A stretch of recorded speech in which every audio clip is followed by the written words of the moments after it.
Before the sun could rise over the mountains of Jalisco, the silence was shattered. For over a decade, he was a ghost, a man who ruled an empire from the shadows, protected by an army of thousands. But on this morning, the shadows finally retreated. Nemesio Oseguera Cervantes. To the world, he was El Mencho. To his followers, he was El Señor de los Gallos, the Lord of the Roosters. And in the cold air of Tapalpa, his reign of terror was coming to a violent, bloody end. His story didn't begin with gold-plated guns or private jets. It began in the dirt. Born into the crushing poverty of Michoacán in 1966, Nemesio dropped out of school in the 5th grade to pick avocados. By the 80s, he was just another face in the crowd of migrants crossing into the United States. He was a small-time dealer in California, arrested for heroin trafficking, and eventually deported. He returned to Mexico not as a failure, but as a man who had seen the machinery of the drug trade from the inside. He became a cop, a move that gave him the ultimate education in how to avoid the law. By 2009, the Jalisco New Generation Cartel was born. Under El Mencho, they weren't just traffickers, they were a private army. They were the first to weaponize commercial drones, dropping potato bombs on their enemies.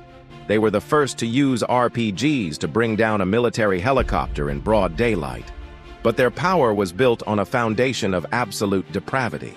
In his schools of terror, recruits were forced to commit acts of cannibalism, eating the hearts of their victims to prove their loyalty. This wasn't just crime, it was a cult of violence, and El Mencho was its high priest. Even as the most wanted man in the world with a $15 million bounty on his head, he couldn't let go of his one true passion, cockfighting. His nickname, the Lord of the Roosters, wasn't just for show. He was obsessed with the blood sport, often risking his safety to attend secret matches. It was this proximity to his inner circle, and perhaps a betrayal by a lover's associate, that finally gave the authorities the Judas they needed. February 20th, 2026, intelligence confirmed he was in a wooded cabin complex. For 48 hours, the trap was set. At dawn on the 22nd, the hammer fell. The firefight lasted hours. El Mencho, wounded and cornered with only 2 bodyguards left, was finally taken. But he would never see a courtroom. He died in the air, in a military helicopter, as the life drained out of the empire he spent 30 years building. The king was dead, but the monster he created was still alive. Within hours, Mexico was on fire. Over 250 narco blockades paralyzed the country. In Jalisco alone, 25 National Guard members were slaughtered in a single day. The message from the CJNG was clear: we are still here.